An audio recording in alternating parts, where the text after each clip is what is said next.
Hey everyone, this is That Guy in Hutch, Jason Probst, and you're listening to That Podcast in Hutch. So today I've brought into the studio David Reed, who's the curator with the Reno County Historical Society down at the Reno County Museum. And the reason I wanted to visit with David is because just this week we pulled up the time capsule from 1972 to celebrate the 150th anniversary of Hutchinson, and we took out all the materials that people 50 years ago put into this time capsule, and the Reno County Museum is taking care of that and stabilizing it, and they're going to put that on display. But we also buried a new time capsule and put new material in it, and 50 years from now, another group of people will pull that out of the ground and they'll have a similar celebration, and they'll look at what we put in and how weird we were 50 years ago. So I thought it'd be good. And also we're having a big celebration on Thursday to mark the 150th anniversary of Hutchinson. So I thought I'd have David come in and talk a little bit about what we found in the time capsule, maybe a little bit about what we put in the new time capsule, and kind of why we do this. So David, thanks for coming in today. My pleasure. So tell me a little bit first about what was happening in Hutchinson in 1872. 1872, the railroad had just recently come through about 6 months prior. The first settlers were starting to arrive in the county. The Santa Fe, as it came to the Arkansas River, it's basically where C.C. Hutchinson decided that that's where the railroad needed to stop. And that's where he decided to plat out the city that we have today. Anywhere in Hutchinson that you see wider streets than in other parts of town, for example, Main Street, and then all the way from basically Avenue D all the way up to 5th and 6th, those were from the original plat. He platted the streets wide enough that he predicted heavy commerce and all that kind of stuff. Because of its strategic place on the river, I think a lot of people saw opportunity here. And it was a trickle at first, and then by the end of the 1870s, it became a flood. And by 1890, we were pretty well established as a pretty formidable city, rivaling Wichita at the time. What kind of drove that growth? Was it primarily the location of the railroad, or? Yeah, so a lot of it was grain and farmers, essentially, and then later on you see the rise of the salt industry, especially at the end of the 1880s. We had several cattle trails that they never crossed Reno County, but they came fairly close. And for a long time, farmers that lived out on the western edges of Reno County, they made more money selling produce to passing cowboys than they did actually raising crops. Oh, wow. So, yeah, we never really had a major cattle industry, although we did have meat packing plants here. It was nothing compared to Dodge or Wichita. But the south central location for the grain industry was pretty vital. And then with the addition of transporting salt across the country became paramount, and it still is today. So I think that's basically been the driving forces for Hutchinson for a very long time. Yeah, 150 right? years. Yeah. And those early days. So there were people here in Hutch before 1872. I mean, there were a few scattering people here and there. Most of them filtered in from the Buhler area and then kind of worked their way southwest across the county, basically following the Santa Fe train. And then once the county had been pretty well laid out, you started getting people filtering in from the direction of Mount Hope, from basically due west from Wichita. But I would say the first 5 years, Hutchinson grew steadily, but it was not a boom town to start off. So I couldn't give you the exact numbers, but it was not near what Dodge City or Liberal would have been at the time. But then later it took off, right? Oh yeah, for sure. And probably it grew for quite a while, and then probably like a lot of prairie towns in the early 1900s started to kind of stabilize a little bit. But the driving factors, there was in the turn of the century, there was just an amazing amount of people trying new ideas. We had the salt industry created a lot of auxiliary industries that sprung up around it. You had the soda ash plant that came in, and it lasted until just after World War I, and that really pushed a lot of industry because salt was a necessary component of soda ash. And then during World War II, you had Cessna came out here and was building gliders for D-Day, and so there's always, and in between you have all of they had car manufacturers here, they had soap manufacturers. Everyone was trying a different industry in Hutchinson, and it was because of our location on the river. It was our location on the rail lines. I mean, we had 3 rail lines that ran through here, which was the same amount as Wichita had at the time. And because it was so well laid out, and I think its accessibility to the rest of the state and the region, I think it made it very desirable. Talking about train travel and the 3 rail lines that came through. I've seen some old advertisements, and I can't remember exactly, but I think it would have been around this time.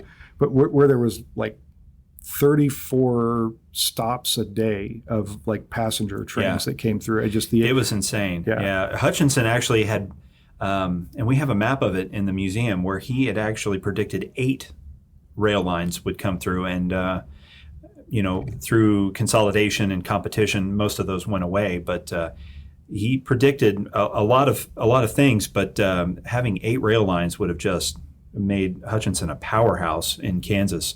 It never happened, but yeah, the systematic way that they kept adding stops, it was just freight in, freight out. It was pretty amazing. And you had because of the salt industry, they're sending salt out, but to create the salt, they're bringing coal in. And so when it came to winters in Hutchinson, people did not lack for heat. They always had a supply of coal in town, which was really nice too. That's interesting. Did you get the coal in to take care of that? And that's Emerson Carey. He started his salt empire through coal. He was a coal dealer, and then having a surplus of coal, he started manufacturing ice. He had an ice plant, and then all of the product that went through those 2 industries, he expanded out into salt. So he wasn't unique in that respect. There was a lot of people who had branched out into different aspects, but he was the best at it. So, but it was very typical for Hutchinson, for all these people to be looking for all these little niches, because there was a ton of them. There was a lot of opportunity here. It was kind of like a total growth phase during that time. Yeah, right? I mean, you name an industry, at one time Hutchinson probably had it. Yeah, that's amazing. So fast forward to 2022, we were celebrating 150 years of our city's existence, 150th anniversary. And we had a ceremony just yesterday where we pulled up a time capsule from 1972. And I thought it would be interesting to talk. I was there for it and got to see some of those things. And then you were nice enough to let me into the museum today to take some better pictures of things. But let's talk about some of the things that we found in that time capsule. Okay. So a lot of the items that came up were letters that were written by citizens who wanted to communicate to their descendants. We had several businesses that were represented. Nation Meyer, who was the president of First National Bank, he submitted a packet that talked about his plans for the future, or his hopes for the future for First National, as well as the things that are going on at the time. The school districts submitted some paperwork and some directories. The Centennial Committee, whose idea was to create the time capsule, submitted a substantial amount of material, some of which we had never seen before in the museum, and we were very excited to add it to the collection. For example, they submitted a silver commemorative spoon, which we had never seen before. They had a license plate that was Centennial that we had seen but we didn't have in the collection. They had 2 coins minted for the Centennial celebration, and we only had one of them in the archives. Now we have both, which was fantastic. We got a lot of periodicals, Montgomery Ward's catalog, the Hutchinson Directory, Time magazine, Life magazine, a lot of newspapers. Just give us that quick snapshot of what life was like in 1972. You talking about the bank, I think you had told me a story earlier that the construction on the bank, on First National Bank, had just begun. It hadn't started. It was still yet. 2 years away. Okay. Yeah. But Nation was, in his letter, he was excited to talk about it and hope that everything came out okay. And and he submitted in the time capsule a rendering, an artist rendering of what the bank would look like. Yep. And you said that was pretty accurate. It was pretty accurate. Okay. Yeah. The artist stayed true to the blueprints. It was kind of interesting to see. Yeah. So you saw that picture in there, and that's an interesting concept that in the time capsule that rested for 50 years underground was this image of what was going to happen with the plan, but it hadn't yet started. Right. And then when you look at it, you say, yeah, that turned out to be. I can compare that to what exists now, and it's on mark. It's on. And he on hoped target. He hoped the First National would still be around 50 years later, and here it is. And it's still here, live and kicking. Yeah. So it's great. So the letters to descendants, you guys are going to try to track down the people that those letters were written to. Yeah. I think you talked yesterday about you have a lot of vehicles to do that. Social media is probably a good way. A lot more vehicles today than there would have been 50 years ago. Back, I would guess in 1972 it would have been a lot of crack out the city directory, put stuff in the newspaper, and word of mouth, and then just let it soak. But today, you got Google, Facebook, Twitter. Everything moves up so much faster. And even if somebody's not in the same town, there's always somebody who knows somebody. And that's kind of one of the benefits of being in 2022 is we should be able to track everyone down fairly quickly. Plus, we have easy access to census records. So if somebody's not local anymore, we should be able to track them down fairly easily. And find out what county they live in or what city they live in. Ancestry.com. The library is also a wealth of information. So it's a pretty easy job, thankfully. Well, and I think, yesterday there was a family that I know that was there, and they were there because somebody in their family, I can't remember if it was a mom, I think it was the mom, had written a letter and put in the time capsule 50 years ago and then gave them the paper that said, hey, I put this letter in the time capsule, make sure you go back and get this. And I imagine the same sort of thing might happen another 50 years from now. Yeah, and what's funny is when the Hutch News came and did, they took photographs. They published a couple of them in the newspaper of two of the letters, and we've already heard from one of the people it was addressed to. So in the span of 24 hours, he read the news, saw his name, gave us a call, and said, "Hey, when can I come and take a look at what I wrote?" So it moves that fast nowadays. Wow! And I just can't imagine what it would be like to be, one of those family members and then find out that somebody had put that in the time capsule, and you get to go see what somebody wrote, what they were thinking 50 years ago. Yeah. There was another thing that was in there. I want to go back before I get to that. Montgomery Ward, it occurred to me that if you're under a certain age, that would mean absolutely nothing to you. Yeah. Let's talk about what Sears and Roebuck and Montgomery Ward catalogs were. Yeah, so if you lived in a rural area where you didn't have access to a mall or a lot of shopping centers, you were getting a catalog and you were mail ordering. And Montgomery Ward, Sears, JCPenney's, they had everything. And they had, Sears even had prefabricated houses you could order out of their catalogs in, the early 20th century. And so when you want to get a snapshot of what was going on in that year, a catalog is fantastic because you can find out fashion. You can find out what's the latest and greatest tool for dad, what toys were kids, wanting to have that year, wallpaper, carpeting. You name it, the catalogs would have it, and it's a fantastic snapshot. And if you've got a series of them, you can look at them over a decade and watch fashions change. They're fantastic. And prices too. I took a picture of some of those, and some of the newspaper ads that were in there, and you're seeing that the price of meat is a lot less, or you see things that are. There was something that I looked at that it was 9 cents. It was advertising 9 cents. Yeah. You couldn't find anything for 9 cents today. Yeah, there was a menu that was put in from one of the restaurants, which I think Katie's. Yeah. And I happened to glance at it, and the prices are just, it's always a really good gauge of where you are in the century based on prices. Yeah. So it's always great to see those. Well, so you talk to me a little bit about somebody who's a curator. You spend all this time with historical artifacts, and I guess what kind of, when we open that time capsule and you start going through this, what does that feel like for you? I mean, you have that, I mean, you clearly are interested in this and clearly interested in the history of things, but can you talk a little bit about like your feelings when you're going through some of this stuff? Well, so time capsules are really fascinating to me because, for one, I mean, it's like a present from the past. I mean, who doesn't like to get presents? And it's always a surprise. As much as the news reported on the time capsule in 1972, they were pretty vague, which I will try to be as well, because you want to have that little bit of a surprise of what's coming. And so we didn't know what to expect. But when you have a time capsule and you put in the amount of time and effort and organization to collect things, you're going to make sure they're special. You're going to make sure that they're important, that they represent your values, your thoughts, your beliefs, whatever it is in your culture that you deem to be important. And I think that's probably the most important thing. And then from a museum standpoint, they're artifacts that have been very lightly touched.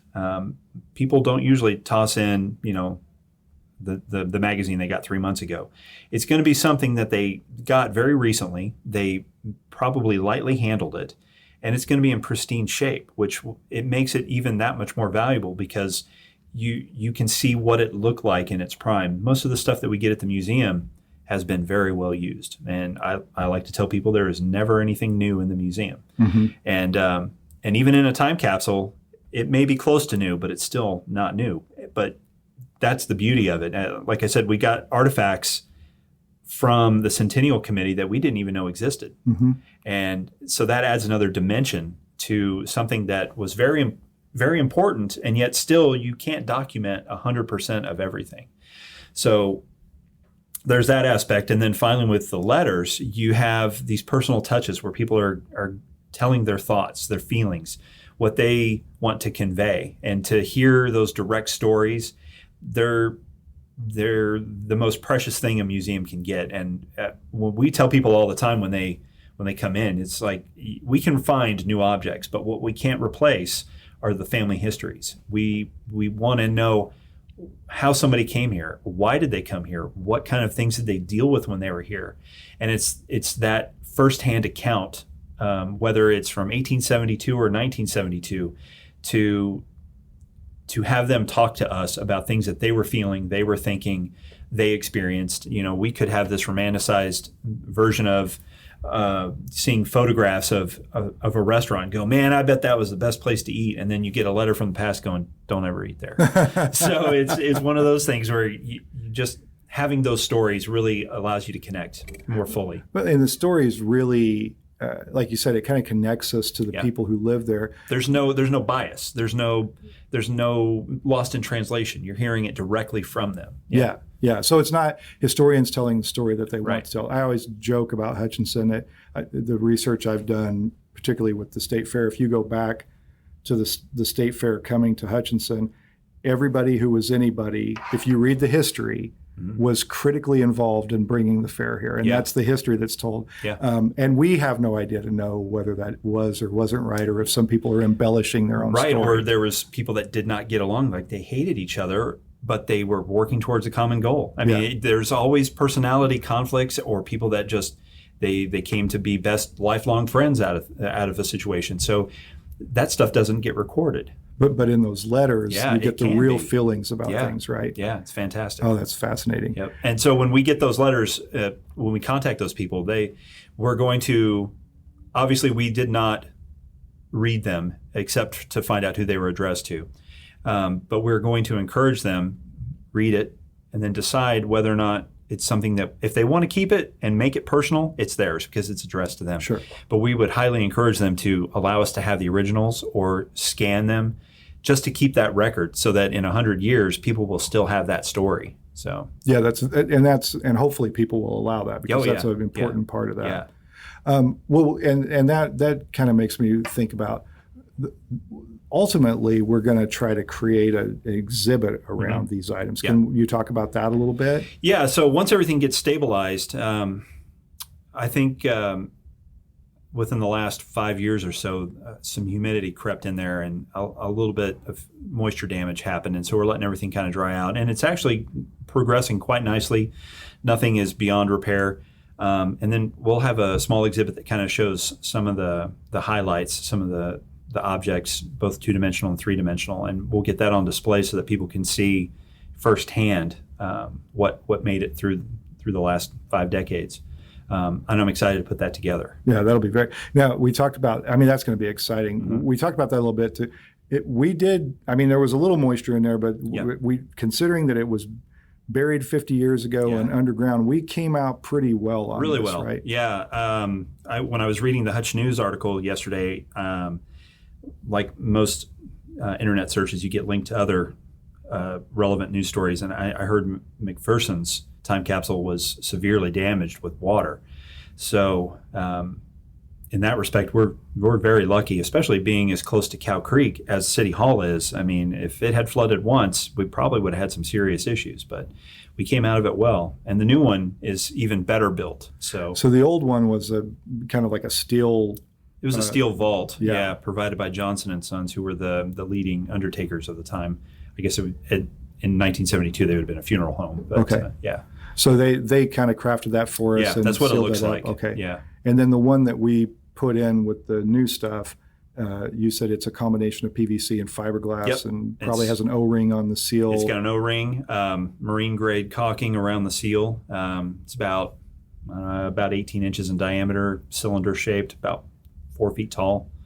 And so it will hold, if I had to guess, probably about 3 times as much information as what came out of the one in 1972.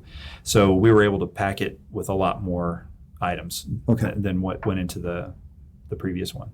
Now, there was one item in the 1972 time capsule that I saw at the museum, and we had a brief conversation about it, and I want to bring that up. Mm-hmm. It was a KWBW radio, mm-hmm. put in the time capsule, a reel-to-reel audio tape that you said is labeled as an apology. As an apology, in quotes, yeah.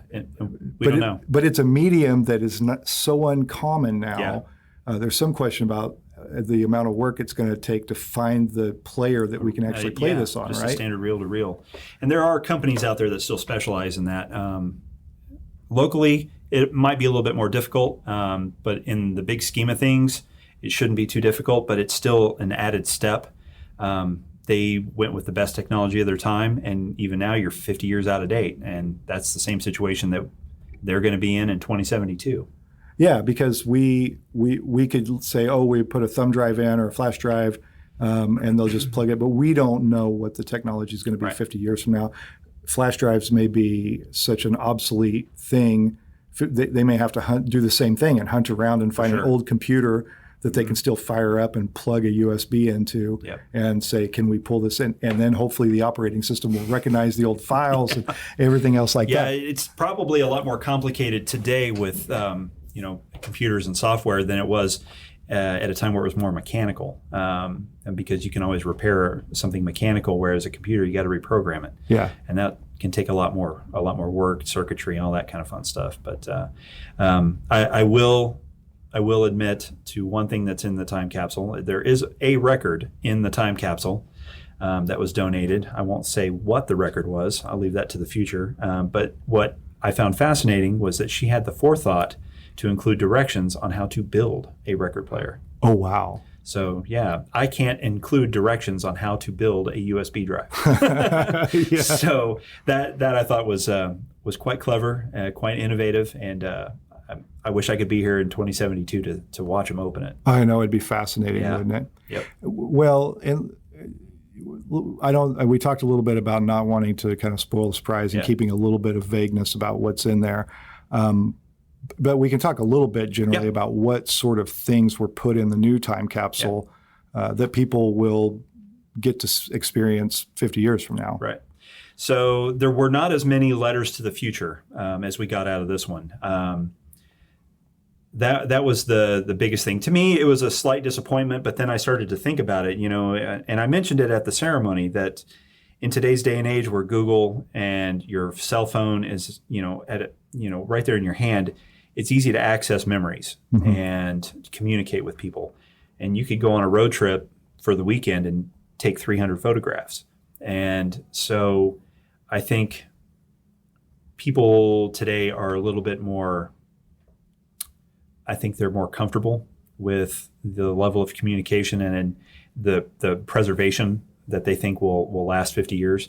So we didn't get as many letters in that respect. But we got a lot of photographs of the physicalness of the city, buildings, landmarks, the layout of the city, because that's going to change. Whether we like it or not, buildings are going to come and go. And there's been many times where I'm researching something and go, man, I wish I had a section of Main Street from this time period.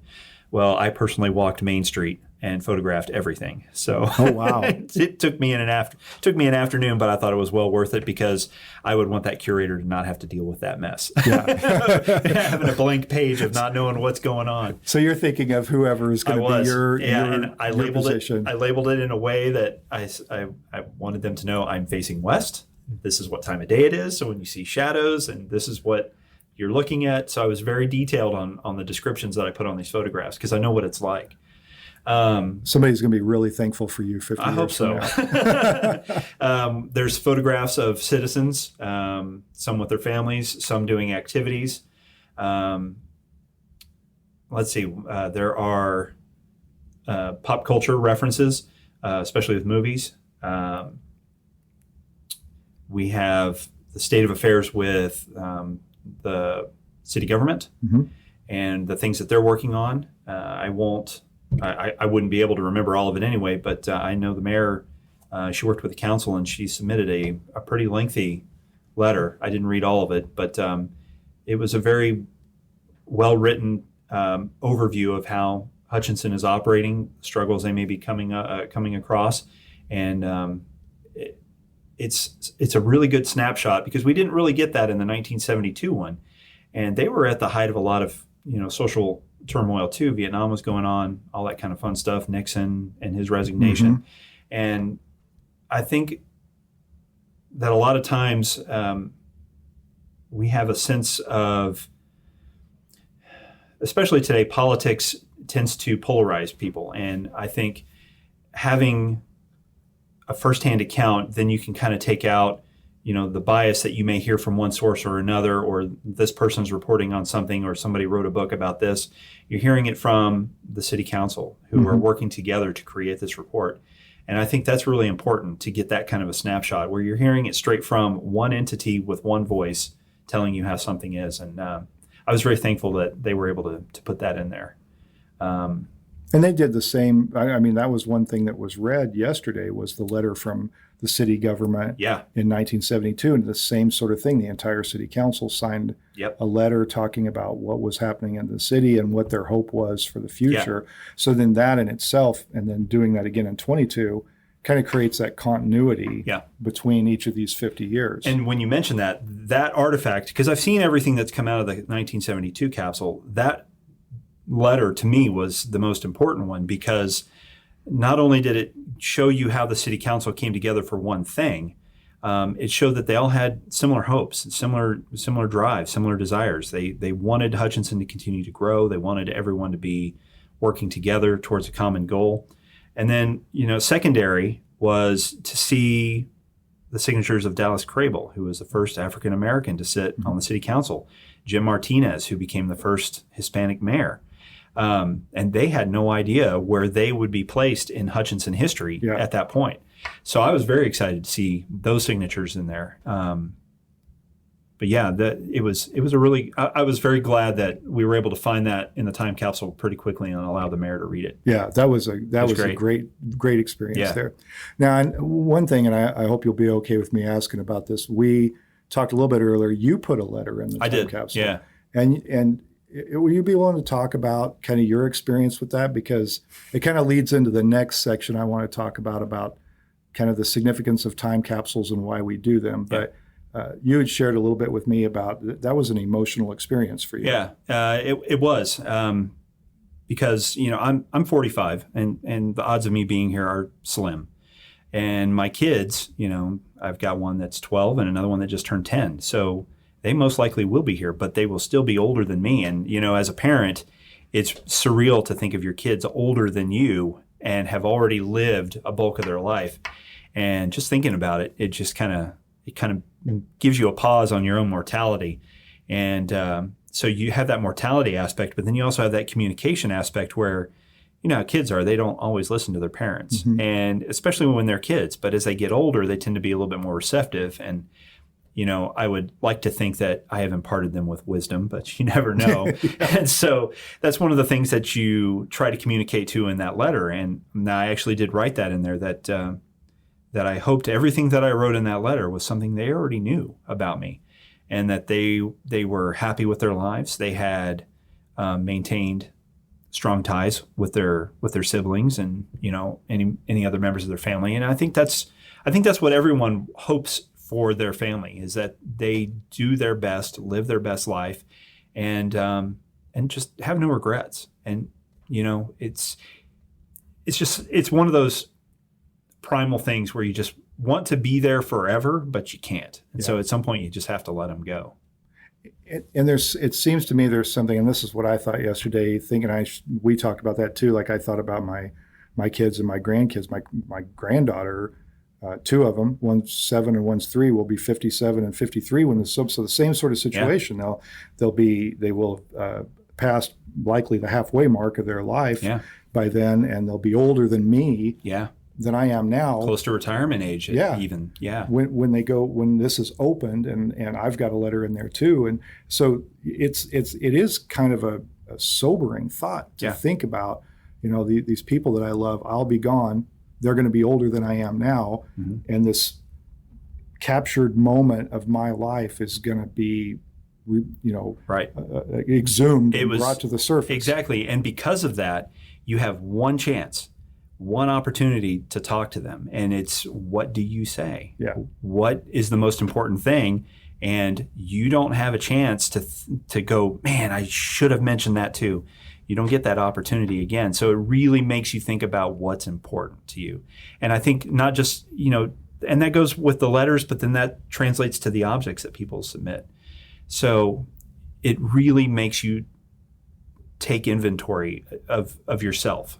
And I found it mortifying, but at the same time gratifying to be able to write something like that. So does that kind of explain why we do time capsules? I mean, this is something that almost every community does, but is that kind of feeling and that sense why we do this? What is just as I mean, you work in the history field, but just for the rest of us, what is so fascinating about this? Every 50 or 100 years, you said there's 2 other time capsules. Yeah, 2 others. Yeah, one at the courthouse and one at Memorial Hall. That'll be open at some other time. But what is it about our culture that makes us appreciate this so much, or has created this thing where we do this? Well, I'm sure there have been research studies done on why we do time capsules, and I can just speak from my own experience, you know, personally and professionally, that I think humans like to be remembered. I think that's why we have cemeteries, and that's why we have memorials, and we want to make our mark. We want to be, we were here type of moment.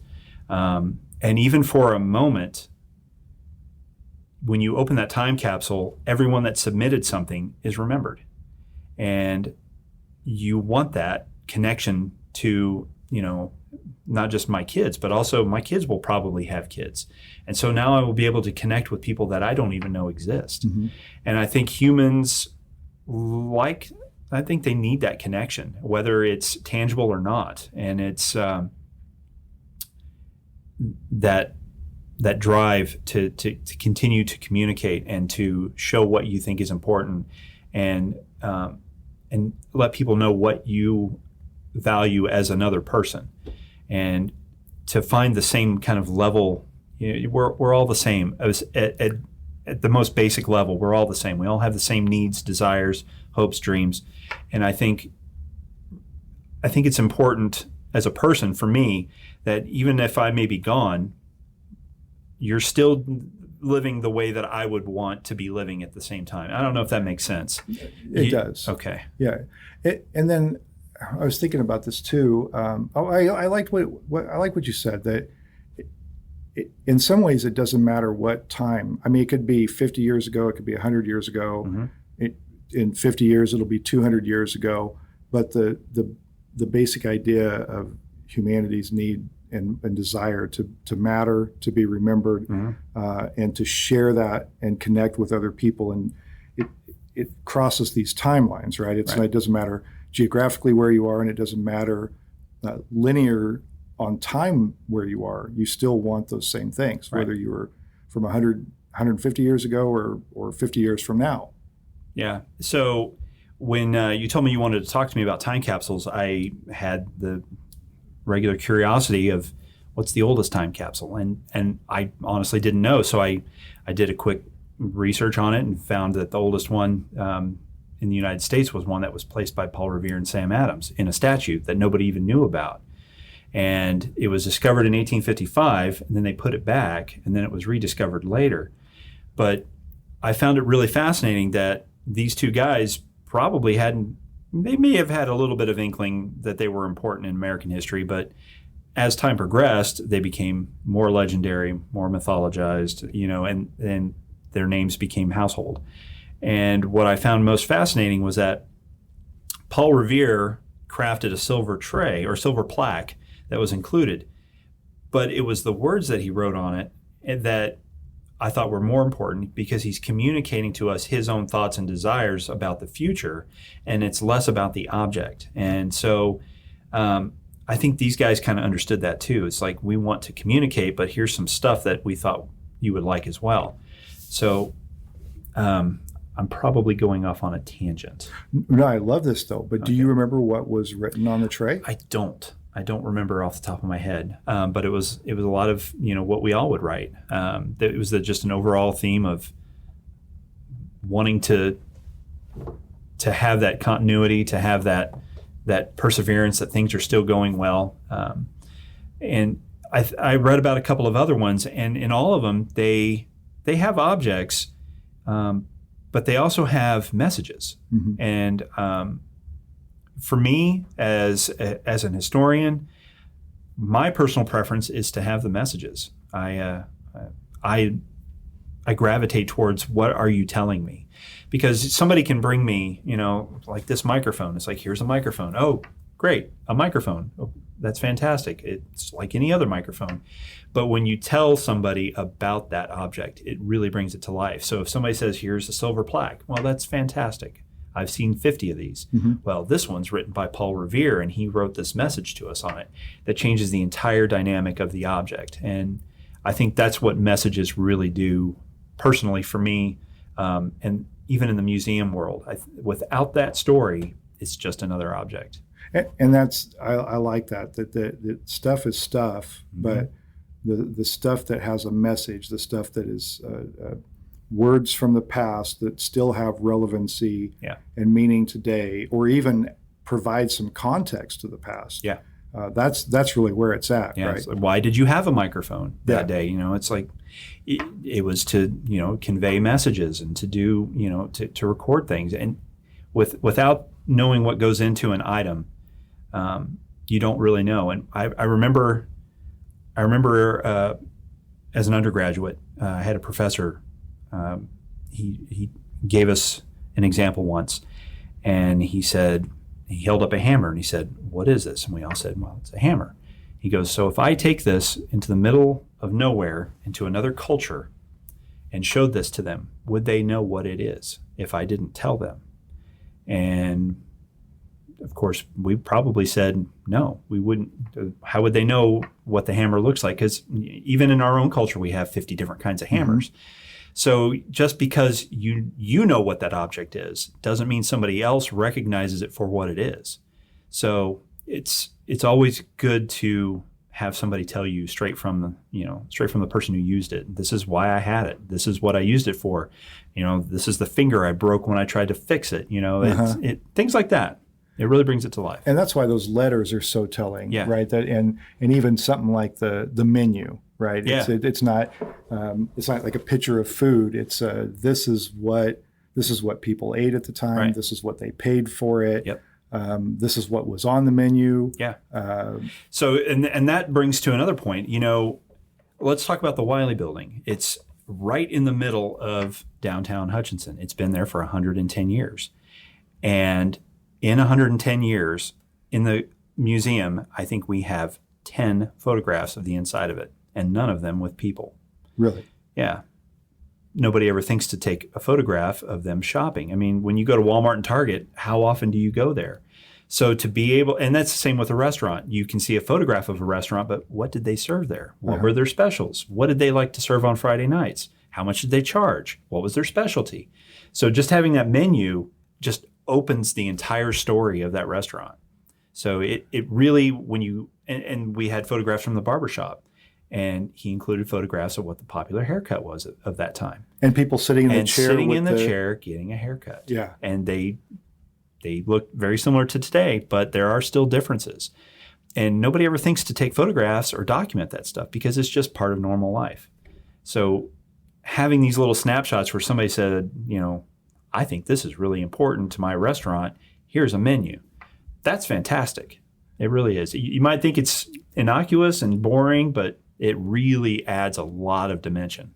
So when outside of the time capsule, but when you're going through, a family comes in and brings things to you and they have a stack of photos and stories or letters or whatever, you're probably looking at the backgrounds of a lot of these photos. Oh, we right? absolutely flip them over first. That's the first thing we do. And we tell people, you're not leaving until we know who all these people are. And so when they are telling us names, we always ask, how are they related to you? And if they say, well, it's my grandmother, fine. Is it your mother's mother or your father's mother? We try to shy away from grandmother and things of that nature because everybody's got 4 grandparents. Everybody's got multiple siblings. Sometimes they have half siblings. So we always try to make it as specific as we can because once that person drops off an item and walks out the door, the odds of us ever seeing them again are remote. And it's heartbreaking to walk into an antique store and you pass a shelf that's filled with photographs for sale, and there is no information. And the worst part is seeing baby photographs for me personally, because this was a baby that was loved and had a life, and you have no idea who this person is because nobody thought to write on the back. And the same in our digital age. You go on vacation, you take 800 photos, and you don't label any of them when you get home. Maybe you don't even offload them onto your computer, and then you lose your phone or you get a computer crash and all of it's gone. So I think a lot of times we take for granted how we live our lives. And when you take a minute to remember when you're gone, these things don't have the same meaning. And if you want to convey that meaning, you have to record that meaning yourself. And so that's why it's very important for us, especially with photographs, to get those meanings, to find out you've got 4 kids in a line. Okay, why do you have 4 kids in a line? It could be a birthday. It could be, 10 minutes later, Johnny broke his leg and, he got the week off of school and we had a big party or something. There's always a story behind a photograph. And, today you can take 800, but then you take one and, there's Johnny over there blinking or his tongue stuck out or something. So, for us in the museum world, we definitely have to have that meaning to the objects in the photographs. And all that provides context for what was going on at the time and what the reality was at the time, and also allows people to connect to later generations, right? Yeah, so there's a photograph that we have in the museum, and we have a small exhibit on him, and his name is Maurice Wickendahl, and he was Blue Angels. He was a founding member of the Blue Angels. And there's a photograph that we have of him as he's probably 10 or 11, and it's wintertime, but he's wearing the old school aviator goggles on his head. And if you just saw him as a kid, he's like, oh, he's wearing a winter hat with aviator goggles. And then that photograph shows that he loved flying from a very early age, and he made it his lifelong passion.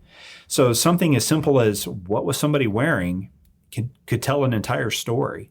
So especially me, I really look at the details and the backgrounds of photos to see what's going on. And in that situation, like you said, if if you don't know who that is, and there's not something to say this is who this is, and you can't connect that with what he later did and what he later became, you just think it's a kid that you lose the meaning of it. Yeah. And if it wasn't labeled, then it's just some other kid. You wouldn't even know if he was from Hutchinson. And that happens a lot. And in that case, we have a photograph of him working in a restaurant, but he didn't label the back of the restaurant. So we have no idea where he worked as a teenager. But he worked at some greasy spoon here in Hutch, but we don't know where. And, it's not a tragedy, but it just kind of takes away a little bit of that, because he also looks like he was a delivery driver for that restaurant. Yeah. But we wouldn't know, because maybe that restaurant didn't offer delivery service and he's just a car hop. But it's just all the little details that go in where it just takes 5 seconds to label the photograph or change a file name in your computer and make a backup. Well, in today's era, what could people do that will what recommendations would you have as a historian? You talk a little bit about labeling the photo or changing the file name, but what would you recommend people do if they want to be conscious of this and they want to be mindful of trying to preserve some of these things for the future? Well, from my personal experience, what I try to do, I for one try to keep my digital files organized. And it could be kind of anal, but it's just being in this profession, what's important, and I want it to be easy for somebody in the future. But I also like to take advantage of websites that make scrapbooks, where all you have to do is upload your photos. You can add text to them. Shutterfly, Walgreens will even do them. There's a bunch of websites that Mixbook, and you can create that book, because if you lose your computer, you lose your phone, you still have that documentation. So that's one way. And what I've also done, and I started doing with old photographs, I started scanning them just in my spare time. Do a dozen until I get sick of it, and then I walk away.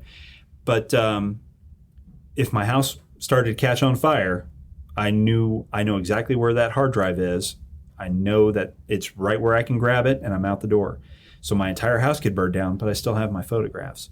So, which is always the thing people are most sad about if their house burns down. Exactly, it's always they lost their photos. They lost their photos, and mine is, I oddly enough, I have another one sitting on my desk. So I have it in 2 different locations. So it may be, like I said, a little excessive, but from my perspective, photographs, just especially in our age, the generation that's coming along now, Generation Z. How often can you say that you videotaped your child's first step? I can, because I had my cell phone on me right then when I could tell she was getting ready to walk across the room. Previous generations can't do that. I know the Gen Xers and the millennials. You'll be very lucky to have an entire life documented digitally, and I think I hope Gen Z doesn't take that for granted. But growing up as a Gen Xer, you get a couple of photos on your birthday, a couple of photos at Christmas, and sorry about the rest of the year. If you're a first kid, the baby book was filled out, and if you're exactly a second kid, it's not. It's empty. Yeah, and that's the way it was with my brother and I. And so, I guess I kind of appreciate that, and I want my kids to know, that these were the things that I thought were important in their life, and I would like to kind of give them a subliminal message that they should do that for their own lives when they're not under my roof, and they've gone on to live their own lives, that they take a moment to reflect on what they find important in their own lives, and to make note of it, and to just savor it any which way they can, even if it's in a simple photograph. Because you're out with your friends, you take 15 selfies, and then one of them's probably good, but you keep all 15 instead of I'm going to weed out the other 14 that were nonsense. So you always have to kind of rein yourself in on the amount and the volume. And I think that probably turns a lot of people off when they try to document digital stuff today, because you take so many. I got in the habit of, if I take 10 photos, I'll go back and I'll weed out at least half of them. Mainly because I don't want to run out of hard drive space on my phone, but in the future, it makes it a lot easier to sort through. Yeah, so that makes sense, because you don't overwhelm yourself. Yeah, because you can. I remember when I first switched from film to digital, and how easy it was if you had a big enough memory card to just take thousands of photos. Yeah. Or if you have a wife like mine who likes to photograph her food and post it on social media. So when you're doing backups of her photos, you're like, you took a picture of a steak. That's great. well, and I guess if you're eating with her, you're probably saying, well, don't just take a picture of the steak. Take a picture of the sign of the restaurant, the uniform that the waitress is wearing or the waiter is wearing. Making sure that all of that's brought in. Exactly. Yeah. Well, one other thing I wanted to ask you about is we are celebrating Hutch's 150th anniversary, and there's a mile of block parties, and there's a big celebration, and all of that is happening Thursday, the 18th downtown. Can you give me just kind of a brief overview of what people can expect there? Yeah, so it's on a third Thursday, and it's come to be expected that Main Street's going to be closed down on the third Thursday every month. The police are there ready to block off traffic and all that kind of stuff. And it should be blocked off, I believe, from Avenue B all the way up to at least 6th or 7th Street. It may go all the way up to the library. But on every block, you're going to find a different theme, a different set of businesses. The Historical Society will be on the 500 block by the landmark. And we'll be focused on a lot of history. Some of the outside towns will also be joining us on that block. I believe Pretty Prairie, I think Haven is also going to be there. And we'll have games, and we'll be selling a book that I created that highlights the past. It was the 75th anniversary, so we'll be selling that. It's photographs that I pulled out of the archive. And it's just going to be a celebration of all the businesses that are still here, the ones that have come and gone. And, whether you lived 150 years ago or not, everyone is still contributing today. And so we're all important on making Hutchinson continue to grow towards the bicentennial. And I'm looking forward to it. I think it's going to be a good event. I think it will be too. I think the block party is all up and down the street, so there'll be a lot to do. And you said something there that just in this whole conversation, which has been, thanks for coming in today, because that was incredibly fascinating conversation. But it just is a reminder that it really is like every one of us contributes, and our stories and our experiences. That's what makes a community. That's what creates history. Everything that we do, every experience we have, every interaction we have, if it's recorded and if it's marked, that is part of what makes the history. Right. And I think that's easy to lose or easy to lose sight of. But and when you're doing the business of life and living day to day, you kind of can forget that. Don't put it off until tomorrow. Take care of it today. Yeah, because you never know, and it's important. And a lot of people, I think, when we try to talk to people and interview people at the museum, they tend to shy away from it because they always say, I'm nobody special. You are special to someone, and you are special in this community, and you have contributed whether you know it or not. So it's always about, unfortunately, trying to convince other people that they're special. And unfortunately, you do have to do that. And hopefully this event will show people that we're all here. We're all just living our lives together. I mean, I can't imagine being anywhere else right now. So I'm hoping a lot of people feel the same way. So I hope so too. Well, thanks for coming on today. Thanks for talking with me about this, and thanks for caring about this history and taking care of it for us. Reno County history. I've lived a lot of places, and I've looked at a lot of Kansas history, and I will say that Reno County has probably the most unique, the most diverse, and I think a lot of communities should be envious of the history that we've managed to collect.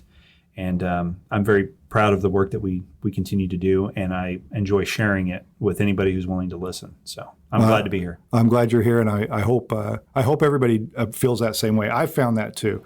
We do have, in some ways bizarre, and some ways so interesting. We've had some incredible characters that have lived here and moved away and done some remarkable things, and we've had people that have stayed here born here and died here and made their mark here in whatever way. We'll have to have a discussion about that sometime. Yeah, because there's lots of stories to talk about. Absolutely. Yeah. Well, thank you for having the conversation today, and I look forward to talking to you more. Yeah.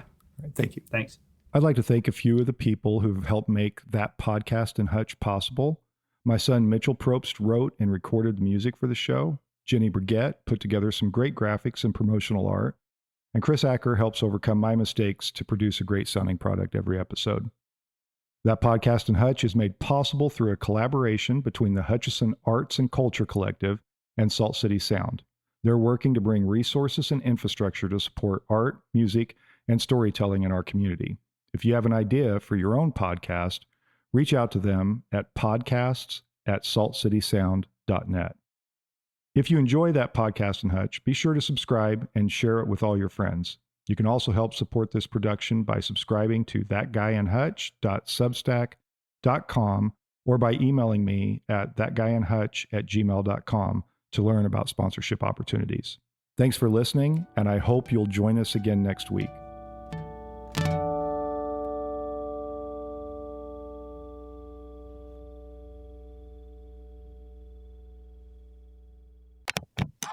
A Salt City Sound production.